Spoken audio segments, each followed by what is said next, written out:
você que está aqui. Agora, queria te convidar para começarmos elevando nossos pensamentos ao nosso Deus, que você inclinasse a sua cabeça e vamos orar ao Pai do céu.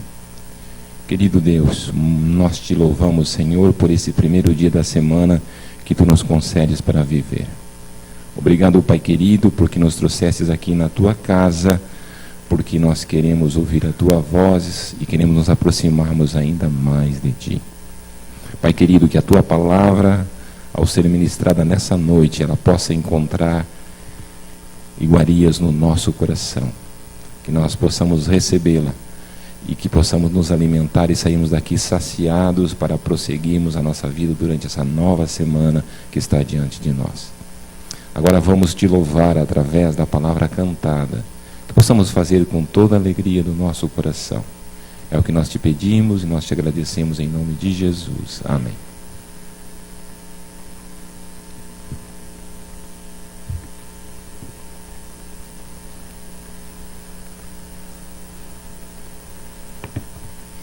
Esse momento de louvor e adoração a Deus é o momento em que todos nós adoramos juntos. E você que chegou há pouco na igreja, nós temos uma série fantástica sendo feita e dirigida pelo pastor Edilson, todo domingo, antes do horário do culto. E se você ainda não veio, você está convidado para vir na semana que vem, tá bom? O hino é um hino de gratidão a Deus, um hino que expressa como nós somos felizes. 235 será colocado no telão e você vai poder cantar junto conosco esse louvor.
Que maravilha louvarmos a Deus e dizer: hoje eu sou feliz.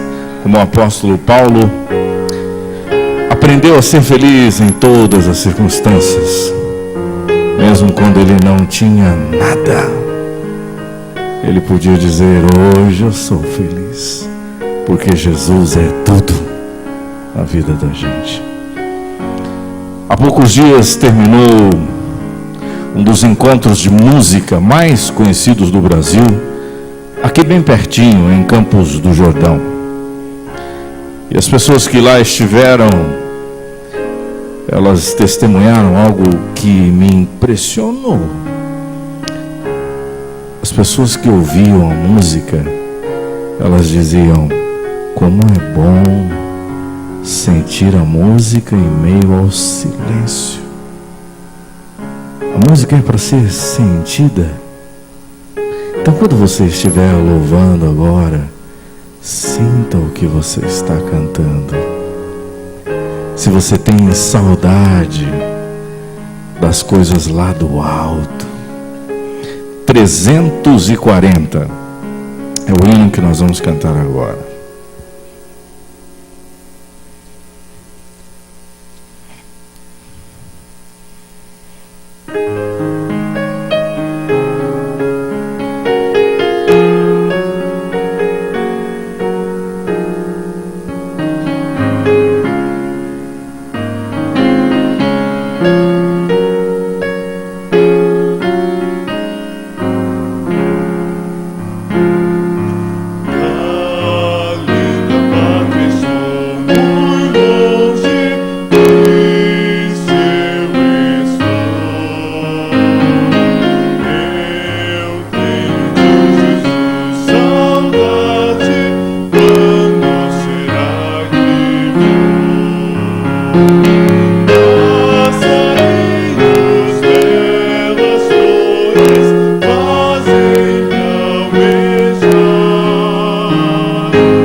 Esse é um momento especial, é um momento de oração. Hoje é o Dia dos Pais.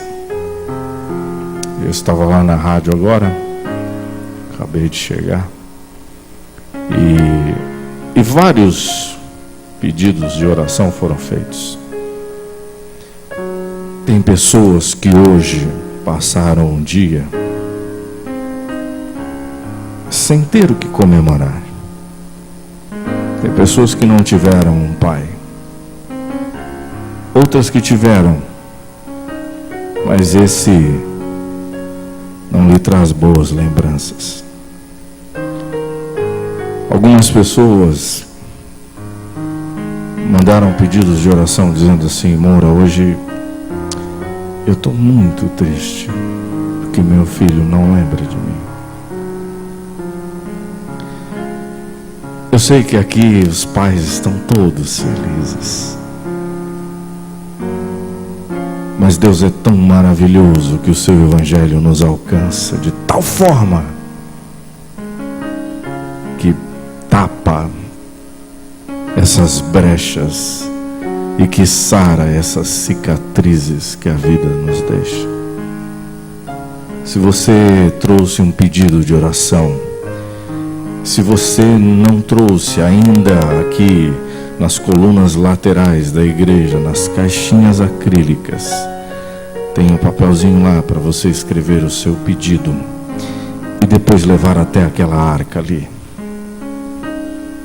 Mas se você não quiser escrever, você vai poder dizer a Deus agora o que você está pensando. Todos nós vamos nos ajoelhar e em silêncio os primeiros instantes será para a sua conversa com Deus. E depois eu encerro esta oração.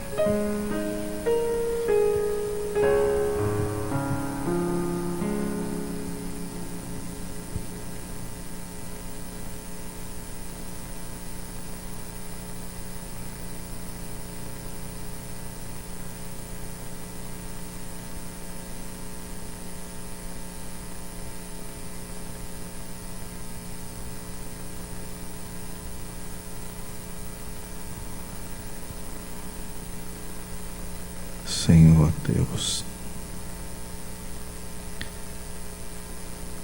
é noite do Dia dos Pais. Quantos pais, ó Deus, estão hoje te agradecendo, porque os seus filhos estão nos caminhos do Senhor. Hoje, quantos filhos, ó Deus, estão transbordando e explodindo de alegria, porque os seus pais os ajudaram a ver quem é Deus. É uma responsabilidade tão grande que eu acho que nenhum pai sente que conseguiu isso. Mas se um filho disser que o pai o ajudou a ver quem é Deus, é um presente de valor incalculável. Ó Deus querido, somos tão imperfeitos. Perdoa-nos, ó Deus, se não soubemos como mostrar a tua imagem através de nós. Tenha misericórdia de nós, ó Deus, e que teu Espírito não deixe que nenhum pai desista de mostrar aos seus filhos a imagem de Deus. Que o teu Espírito, ó Deus, conduza, encoraja, e que se um dia Satanás vier jogar na cara o passado de qualquer um deles, que eles possam olhar com humildade e firmeza e dizer que Jesus o fez uma nova criatura. Permita-nos, ó Deus, nesta noite, quando o pastor Hamilton Menezes vier abrir a sua palavra, permita que ele seja a voz de Deus. É o que rogamos a ti, Senhor Deus, em nome de Jesus. Amém.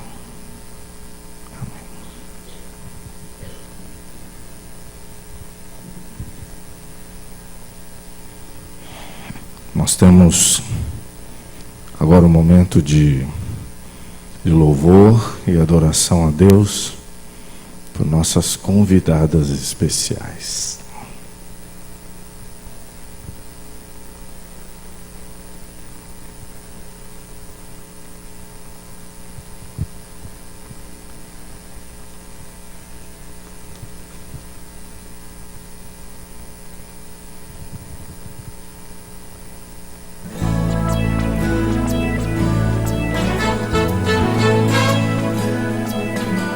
em homenagem a todos os papais que estão aqui hoje.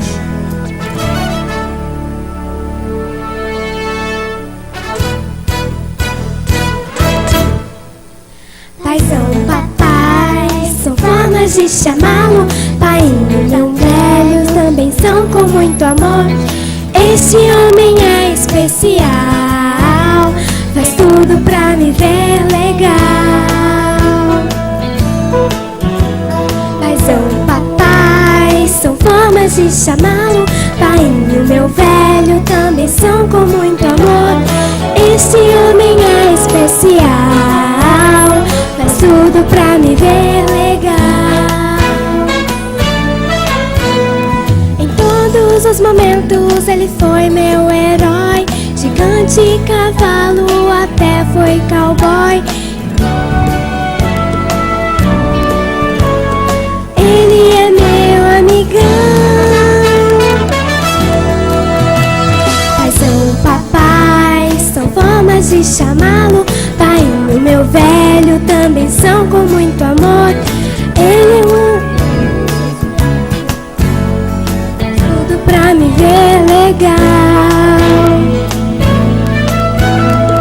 Sempre me ensina o que é melhor. Cuidando, brincando, não me deixa só.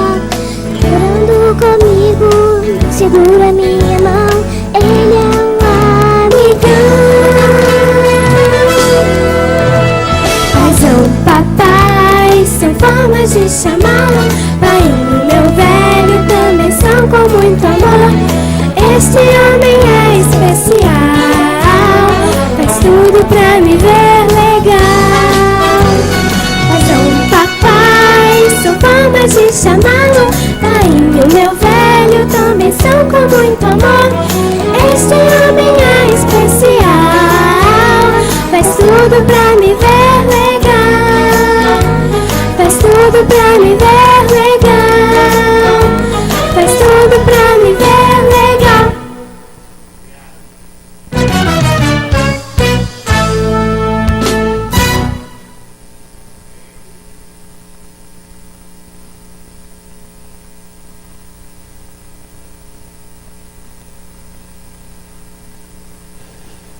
Boa noite, queridos.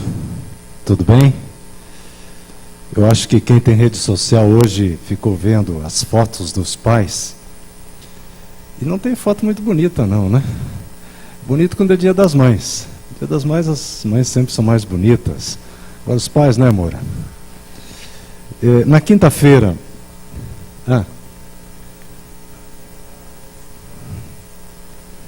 Sim. Não, mas não é o momento para explicar isso aqui agora, não. Deixa eu contar uma coisa para vocês. Na quinta-feira, a Meire, lá da Novo Tempo, me pediu para falar no Bandeira Branca, no programa de jovens, no sábado à tarde, ontem à tarde. E quando ela me falou, eu pensei em dizer não. Por duas razões. Depois de tantas viagens, tantos finais de semana, e a gente vai por aí, e as pessoas tinham o coro da gente, desde classe dos professores, passa a lição, prega, programa à tarde, programa à noite, e assim vai. Eu pensei, mas eu tenho um voto comigo, de não rejeitar convite. Então, tudo bem. Mas quando ela falou o tema, eu disse assim, puxa vida.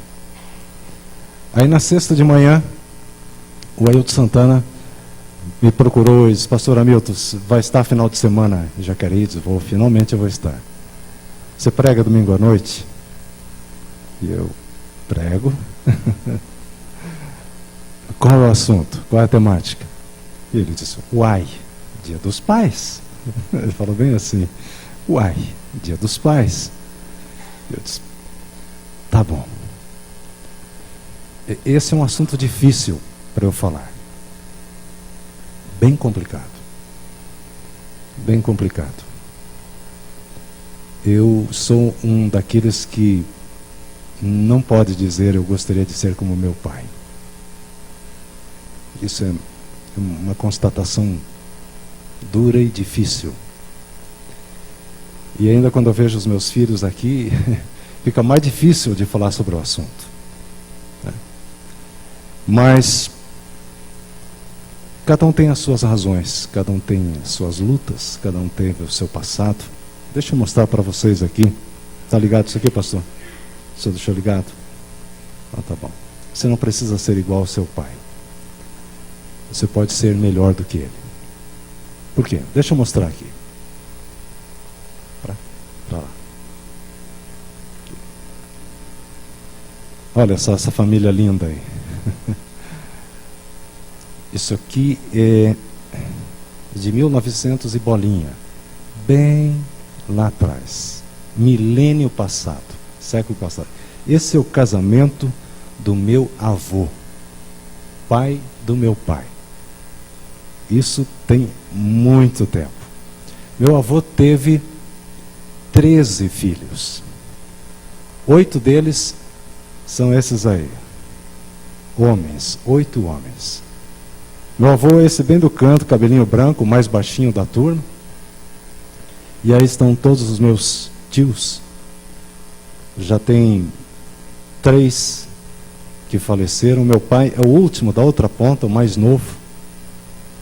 Meu pai, a mãe, minha avó faleceu quando ele tinha de 2 para 3 anos de idade. Meu avô era um crioulo muito duro. Ele, por ter ficado viúvo cedo, mesmo que ele tenha casado depois, ele tratou os filhos com muita rigidez. Bastava um pio no jantar, no almoço, e o relho descia. O chicote descia. A soiteira, como diz na minha terra lá, cantava. Meu avô era muito cruel. Era muito duro. Meu avô faleceu em 1979, num sábado. A graça de Deus foi transformando o coração do meu avô. Mas talvez o método que ele utilizou para educar os filhos não tenha sido o melhor. E não foi o melhor. Então logo os filhos foram casando. Pouco tempo depois eles acabaram abandonando as suas esposas e os seus filhos. Um desses meus tios aqui teve mais de 20 filhos, né? Então é uma família muito grande. Meu pai foi um deles. Meu pai deixou a casa quando eu tinha 7 para 8 anos de idade. Isso foi bastante duro. Bastante duro. Eu era o mais velho. Tinha outro com quase 7 e outro com quase 6. Era uma escadinha. E foi muito duro você crescendo com aquela situação, vendo os seus tios paulatinamente abandonando as suas esposas, vendo os primos sofrerem, vendo os irmãos sofrerem, e ouvindo das pessoas as frases como essa: vai ser igual o pai, fruto não cai longe do pé. É duro você crescer ouvindo esse tipo de observação. Aqui está meu pai. Essa foto tem 41 anos. Eu nasci lá naquela colina lá atrás. Lá a gente começou a vida. Meu pai era um agricultor muito próspero. Meu pai estava numa ascensão financeira, e quando saiu de casa ele paulatinamente começou a perder tudo aquilo que ele havia conquistado. Eu lembro uma noite, eu já contei aqui outra vez, uma noite quando meu pai e minha mãe estavam brigando antes dele ir embora de casa. Minha mãe disse assim para ele: mas homem, você vai deixar os seus filhos sem nada? Você está jogando fora tudo que você tem, o que eles vão comer? E meu pai respondeu assim: que comam terra. Que comam terra. Meu pai saiu de casa e ele foi perdendo paulatinamente tudo aquilo que ele havia conseguido. Tudo aquilo que ele havia conseguido. Quantas vezes meu pai bateu a porta da casa da minha mãe e depois a porta da minha casa para pedir um prato de comida para comer. Ele perdeu tudo. Hoje meu pai está numa cadeira de rodas. Hoje eu liguei para ele. Conversamos bastante. Eu não tenho nenhuma mágoa do meu pai. Mas o assunto é muito complexo para mim. Se você fala de pai, tenho mais como referência um tio, irmão da minha mãe, que eu liguei para ele hoje. E ele tem estado doente. E ele me disse: eu não sou pai, mas eu quero desejar um feliz Dia dos Pais para você. Eu disse: tio, o senhor é como um pai para mim. O senhor é como um pai. O assunto incomoda o coração da gente. E às vezes você olha para a Bíblia e pensa assim: mas os pais da Bíblia, sim, os pais da Bíblia são exemplares, maravilhosos. E eu comecei a pensar nos pais da Bíblia. E eu vi que todos eles são muito parecidos com a gente que é pai. Nós temos aqui muitos pais. Quem não é pai, pelo menos é filho ou filha, né? E quando a gente vai para a Bíblia, você vê já o primeiro pai, Adão, ele perde num dia só os 2 filhos. Um mata o outro. Ele perde um que morre e o outro que foge. Uma tragédia na vida de Adão e Eva. E você vai analisando os pais da Bíblia, a luta por serem pais, para verem a promessa de Deus acontecer na vida deles, como Abraão, pai com quase 100 anos de idade. E aí você vai para o neto de Abraão, Jacó, o patriarca. Do nome dele, da descendência dele, surgiu Israel. Ele teve o nome mudado de Jacó para Israel. E como é que foi Jacó como pai?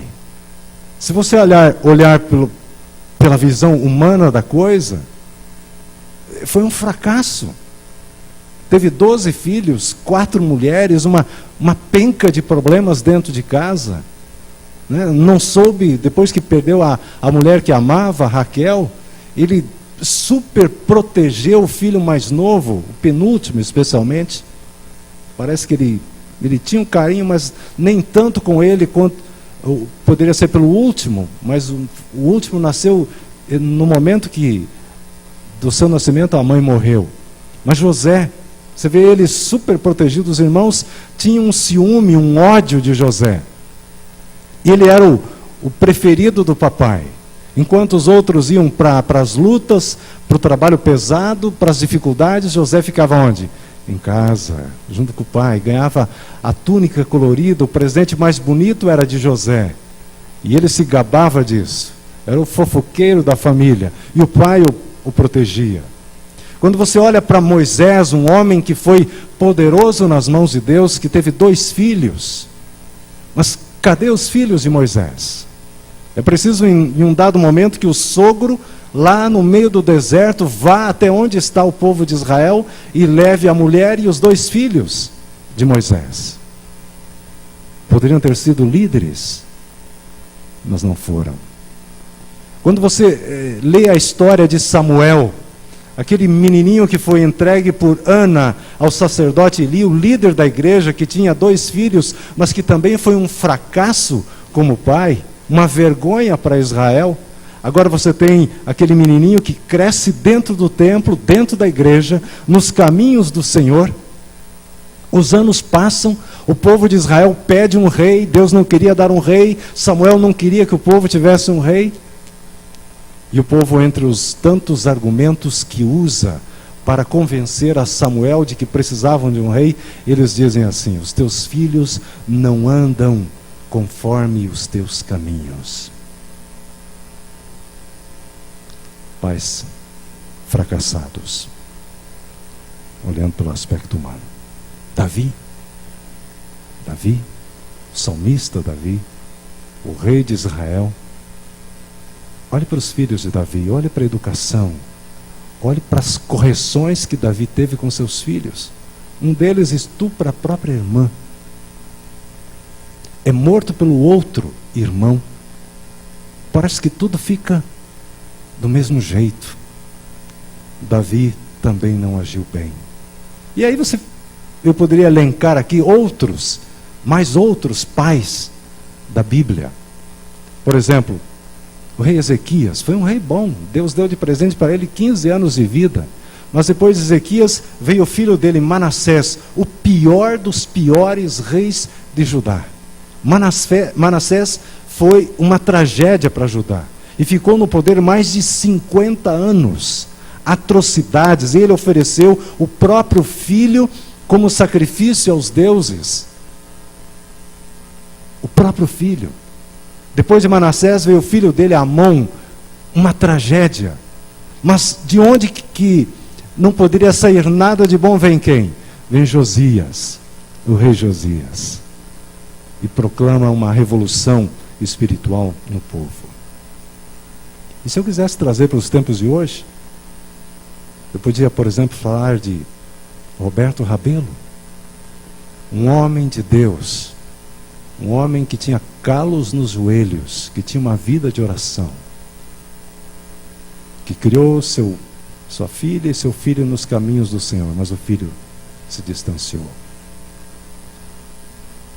Virou agnóstico, foi embora do país e não queria saber nada de Deus. Mas um pai que orou por ele a vida inteira, nos últimos momentos da vida, esse filho rendeu-se ao Salvador. E poderíamos mencionar outros grandes. Você não precisa ser igual ao seu pai, se o seu pai não foi ou não é o melhor exemplo. Você pode ser, pela graça de Deus, melhor do que ele. Há um exemplo na Bíblia, eu quero que você abra em Lucas capítulo 15. É o mais bonito quadro, o mais exemplar quadro de pai que nós temos na palavra. É a famosa parábola do filho pródigo. Quem é que não conhece a história? Essa parábola deveria, na verdade, ter outro título. Os títulos eles foram dados pelos tradutores para facilitar a nossa leitura. E foi colocado assim, a parábola do filho pródigo. Mas eu acho que o título mais condizente com essa história contada por Jesus deveria ser a parábola do pai amoroso. Era um pai que tinha quantos filhos? 2 filhos. E um dia o mais novo chega para o pai e diz: pai, eu não quero ficar mais aqui. Eu quero ir embora. Me dá a parte da herança que me pertence. Em outras palavras, o filho estava dizendo: pai, você está demorando para morrer.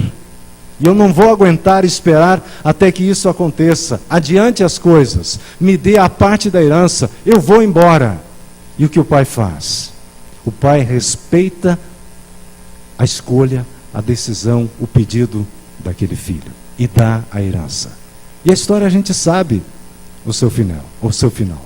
O filho vai, gasta tudo quanto recebeu do pai, vai para um lugar distante e lá se entrega às suas festas, bebedeiras, gasta todo o dinheiro até que se depara sem nada e sem amigos. E o que ele faz?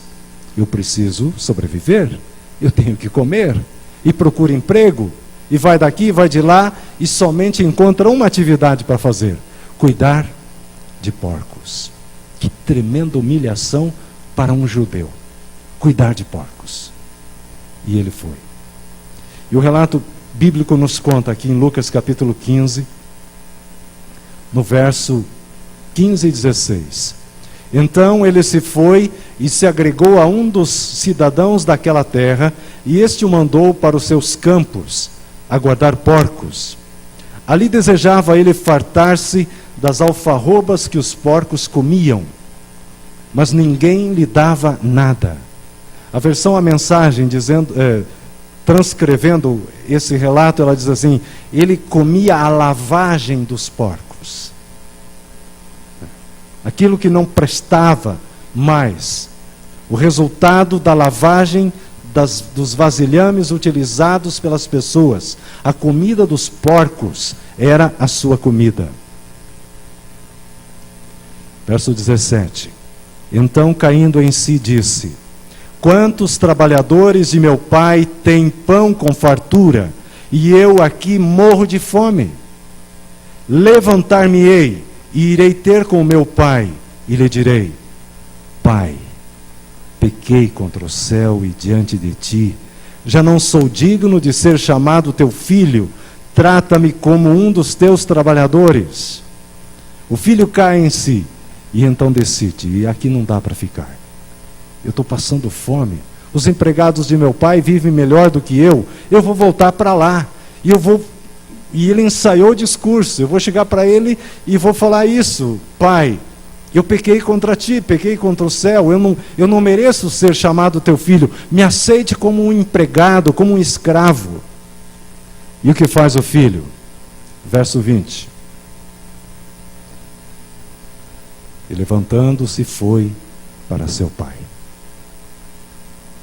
Se fosse você, o filho, você voltaria assim? Ou talvez você raciocinasse da seguinte maneira: bem, eu peguei uma grana grande do meu pai, foi metade da herança dele, eu vou fazer o que eu tenho que fazer, eu tenho que devolver esse dinheiro para ele. Eu vou fazer um serão aqui, eu vou acumular funções, eu vou ver para os outros proprietários de porcos da região, eu vou trabalhar um pouco para uma outra parte do dia para o outro, eu vou juntar dinheiro, eu vou chegar para o meu pai e vou confessar o meu pecado para ele e vou entregar de volta aquilo que eu peguei dele. Mas ele não foi assim. O verso 20 diz: e levantando-se foi para seu pai. Eu fico imaginando o filho voltando para casa.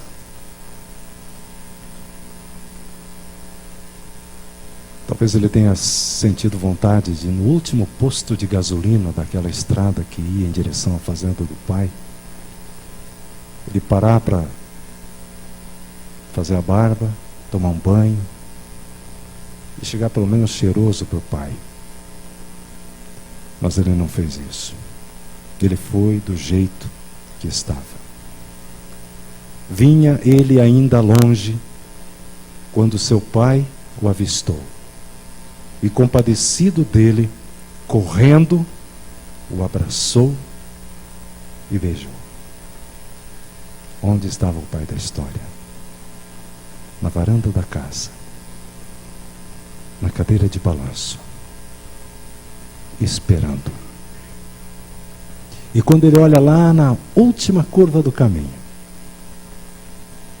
lá vinha um maltrapilho, um andarilho, um mendigo, mas os olhos de quem ama enxergam longe, e o pai reconheceu: era o filho. E contrário a todas as etiquetas da época, porque um homem importante, um senhor, uma pessoa de idade não sairia jamais correndo, porque quem devia correr eram os escravos, eram os empregados e não o patrão. E ele levanta da cadeira e o relato bíblico diz que, compadecido, correndo, o abraçou e o beijou. E o filho lhe disse, e agora o filho chegou a hora de repetir o discurso decorado: Pai, pequei contra o céu e diante de ti, já não sou digno de ser chamado teu filho. E é interessante que ele não consegue terminar o discurso. O verso 21 diz, o verso 22 diz: o pai, porém, disse aos servos. Ele não conseguiu terminar o discurso. O filho diz: pai, eu não mereço ser chamado teu filho. Ele não conseguiu terminar o discurso. O pai diz: tragam depressa o quê? O quê? O pai disse assim: tragam depressa o melhor chicote. Tragam depressa o melhor chicote, porque eu vou dar uma lição nesse filho. Ele vai tomar uma surra, mas uma surra que ele nunca vai esquecer. Onde já se viu? Fez tudo o que fez e agora volta para casa sem nada? Vai servir de exemplo para todo mundo. Vai apanhar. Vai apanhar. Não é assim que agem os pais? Ou a maioria dos pais hoje em dia? Não é assim que muitas vezes, como igreja, agimos com aqueles que erram, que fracassam, que tropeçam?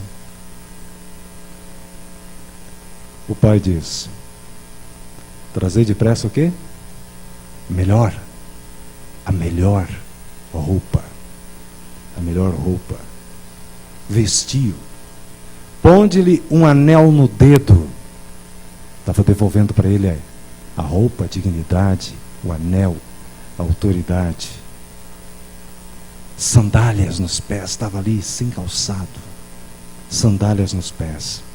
Trazei também e matai o novilho cevado, bezerro que estava engordando lá. Chegou a hora, ele diz para os empregados, vamos fazer um churrasco, comamos e regozijemo-nos, porque esse meu filho estava morto e reviveu, estava perdido e foi achado, e começaram a regozijar-se. Quantas lições nós encontramos aqui na história desse pai. A primeira delas, o pai respeitou a decisão do filho. O Pai do céu respeita a nossa decisão também. Ele nos mostra o caminho. Ele diz, o caminho é esse. Ande por ele. Mas ele não nos obriga a andar no caminho. É o nosso livre-arbítrio. É a nossa vontade que vai prevalecer. Ele respeita a nossa escolha. E ele respeitou a decisão daquele filho. O pai também experimentou a dor da rejeição, da resposta ingrata a um amor tão grande. Outra lição que essa história nos deixa nessa noite é que o amor do pai é incondicional. Incondicional. Nos ama apesar dos nossos erros. Tem gente que quando erra, quando cai em pecado, se acha muito perdido ou muito perdida. Não, Deus não pode me perdoar. Eu já errei 10, 20, 50, 100 vezes, Deus não vai me perdoar. Deus ama você incondicionalmente. Sempre. Se você caiu 50 vezes, 100 vezes, 500 vezes, 1 milhão de vezes, o Pai está ali para reerguer você. Outra lição que a história nos deixa. O pai espera pacientemente pelo retorno do filho. Eu tenho encontrado muitos pais que oram por seus filhos. Eu já abracei muita mãe com seus cabelinhos brancos, dizendo assim, pastor, eu estou orando a vida inteira e meu filho não quer saber nada de Deus. Eu abraço forte essa irmã e digo, irmã, continue orando. Talvez a irmã não veja nessa terra a resposta às suas orações, mas verá no céu. Verá no céu. O pai corre ao encontro do filho. E o filho sente que o seu pecado é perdoado. E se a história terminasse aqui, poderíamos dizer, final feliz, terminou bem. Mas a história não termina. O verso 25 diz, ora o filho mais velho estivera no campo, e quando voltava ao aproximar-se da casa, ouviu a música e as danças. Chamou um dos criados e perguntou-lhe que era aquilo. E ele informou, veio teu irmão, e teu pai mandou matar o novilho cevado, porque o recuperou com saúde. Ele se indignou e não queria entrar. Saindo, porém, o pai procurava conciliá-lo. Mas ele respondeu a seu pai, há tantos anos que te sirvo, sem jamais transgredir uma ordem tua, e nunca me deste um cabrito sequer para alegrar-me com os meus amigos. Vindo, porém, esse teu filho, nem chama de irmão, né? Esse teu filho que desperdiçou os teus bens com meretrizes, tu mandaste matar para ele o novilho cevado. Então lhe respondeu o pai, meu filho, tu sempre estás comigo. Tudo que é teu é meu. Entretanto, era preciso que nos regozijássemos e nos alegrássemos, porque esse teu irmão estava morto e reviveu. Estava perdido e foi achado. Que tragédia desse pai. os 2 filhos perdidos. Um fora de casa, o outro dentro de casa. E é um quadro muito real entre aqueles que servem ao Senhor Jesus. Quando volta o filho pródigo, mas para quê? Vai ter as mesmas oportunidades que a gente tem. O ciúme, a inveja. Perdido dentro de casa, perdido dentro da igreja.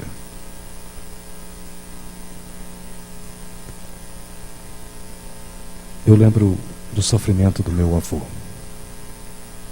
orando pelos filhos que deixaram os caminhos do Senhor. Meu avô não teve alegria de ver nenhum deles voltando para Jesus. O resultado da educação errada dele com meu pai e meus tios, ele só pôde lamentar. Mas eu fico pensando na alegria do meu avô na manhã da ressurreição, quando ele encontrar os filhos dele, todos eles de volta no caminho. Todos eles. Inclusive esse aqui, o meu pai. Eu orei por meu pai quase 40 anos. A minha oração para Deus, depois de 15 anos orando por ele, era que meu pai não pecasse contra o Espírito Santo, porque meu pai não queria saber nada de Deus. Às vezes ele ia à igreja, quando eu pregava, sentava lá no último banco, mas antes do apelo ele levantava e ia embora. E aquilo era muito frustrante para mim. Uma brincadeira com 2 filhos e outras 2 mulheres, jogaram ele para cima um dia. Meu pai caiu de mau jeito, levaram ele para o hospital. O médico disse que era grave, precisava passar por uma cirurgia.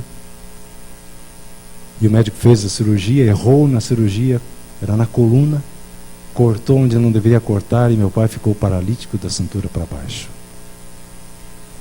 Nessa época eu estava já mudando para Santa Catarina, onde lá fiquei 6 anos dirigindo a Rádio Novo Tempo. E um dia meu pai me ligou e disse: meu filho, eu posso pedir uma coisa para você? Eu disse: claro, pai.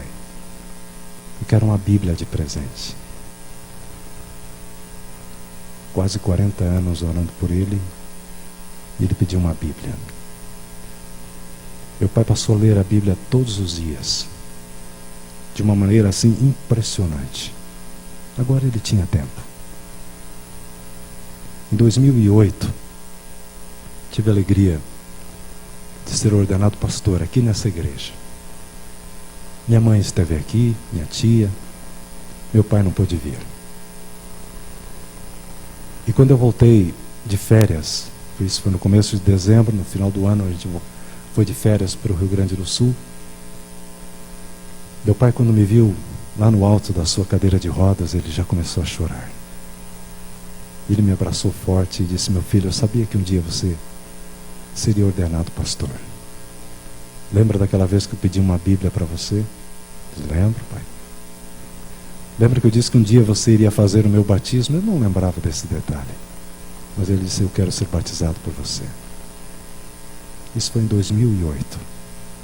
E aí começou o processo dolorido, complicado de acertar uma vida totalmente errada.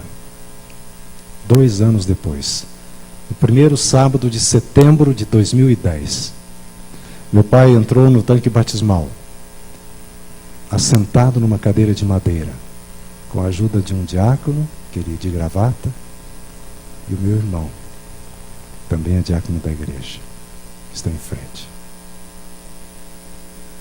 Antes de batizá-lo, eu lembro que eu olhei para ele e disse: pai, podia ter sido bem diferente, não podia? Ele disse: sim, podia. Eu batizei o meu pai e a atual esposa dele. Meu pai não voltou para casa como era o meu sonho de menino, mas meu pai voltou para Jesus. Talvez nessa noite eu esteja falando para algum filho pródigo,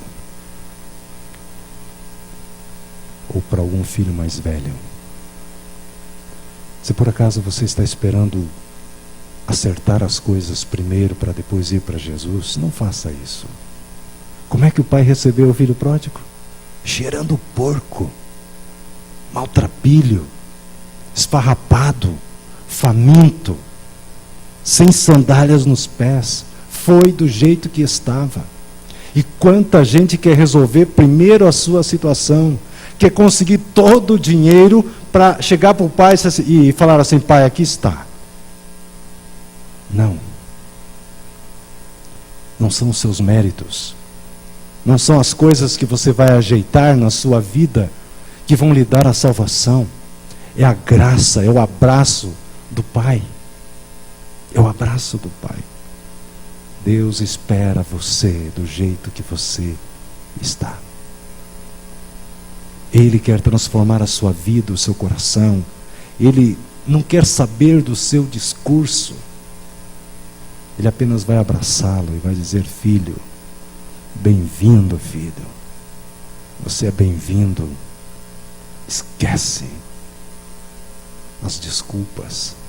Esquece os discursos pré-elaborados. Venha para a festa. É preciso que regozijemo-nos, pois estiveste perdido e agora foste achado. Esse é o convite de Deus para mim e para você.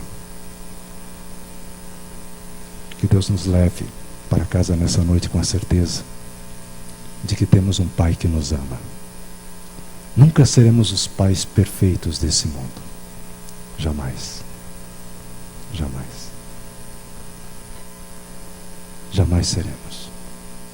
Mas que o exemplo daquele que foi e é o maior de todos os pais, que deu o que tinha de melhor, Jesus, que veio e morreu na cruz do Calvário, nos anime, nós como pais, a vivermos aquilo que temos pregado. Porque às vezes a gente fala, mas o nosso exemplo não é compatível, correspondente. A vivermos aquilo que falamos. Que os filhos possam ver em nós reflexo de um pai que ama e que perdoa. Eu fico muito triste quando vejo filhos que não conseguem perdoar. Pais que não conseguem perdoar os próprios filhos. Mas onde está o amor no coração dessas pessoas? Que Deus nos inunde de seu amor. Agora eu quero orar. Fique em pé. Vamos orar e vamos pedir que Deus nos dê esse amor tão grande, tão maravilhoso. E que se há alguma coisa que precisa ser mudada, melhorada, que Ele nos transforme. Senhor Deus, nós somos humanos, somos imperfeitos, e não somente nós que estamos aqui, mas assim o foram também os grandes heróis da Bíblia. Tiveram seus pontos altos e baixos, grandes homens que não souberam se adequar ou viver uma vida de exemplo para seus filhos, ou não souberam lidar com essas situações, como também nós não sabemos tantas vezes. Mas Tu és o Pai dos pais. Tu és o nosso Pai. O Pai que sempre nos espera. O Pai que sempre está torcendo pela nossa vitória, esperando ansiosamente pelo nosso regresso, para nos receber de volta e nos abraçar profusamente. Senhor Deus, vamos voltar para casa agora e temos aí uma semana toda diante de nós. Queremos que a Tua graça nos acompanhe, que Teus anjos nos guardem, nos protejam, e que um dia nos encontremos com a resposta às nossas orações. Se há alguém aqui, Pai, que tem orado por seus filhos há muitos anos e ainda não viu a resposta, mantenha esse coração firme e animado, na certeza de que a semente que está no coração desse filho ou dessa filha vai frutificar. E um dia, Senhor, na tua casa, na casa do Pai, nós poderemos então desfrutar de todas essas alegrias.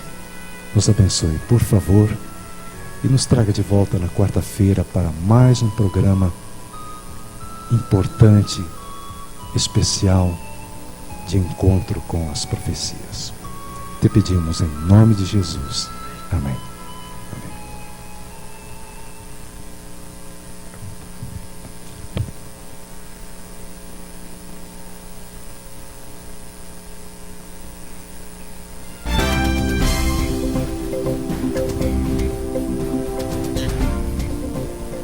Olá, este é um momento de informação sobre as programações da igreja, portanto, fique atento.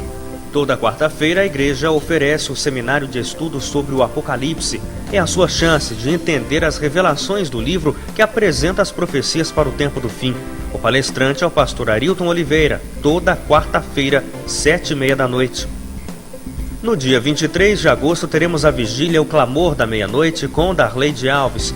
Muita oração e louvor. Será da meia-noite até às 6 horas da manhã. Prepare-se para isso, dia 23 de agosto, da meia-noite às 6 da manhã. E atenção, de 5 a 10 de outubro ocorre o evento Cevisa para Casais. O programa terá médicos, enfermeiros, nutricionistas e educadores físicos, além de palestrantes especialistas em saúde da família. O evento tem custos e é preciso se inscrever. Saiba mais detalhes com Ruth Santana. Para quem quer dirigir um pequeno grupo ou dar estudos bíblicos, a igreja tem materiais para oferecer. Basta falar com Rosângela, Marco Mancilha ou Douglas Almeida. Colabore com a doação de alimentos não perecíveis para a assistência social da igreja. A sua ajuda ameniza o sofrimento de famílias de nossa região. Para anunciar no Boletim América, envie e-mail para boletimamerica@gmail.com até quarta-feira, 9 da noite. Nossos cultos são transmitidos pela internet, ao vivo. Para assistir, basta acessar esse link. E a igreja tem uma página oficial na internet, iasdejardimamerica.com.br. Curta também a página facebook.com/Adventistas Jardim América. Obrigado pela sua atenção.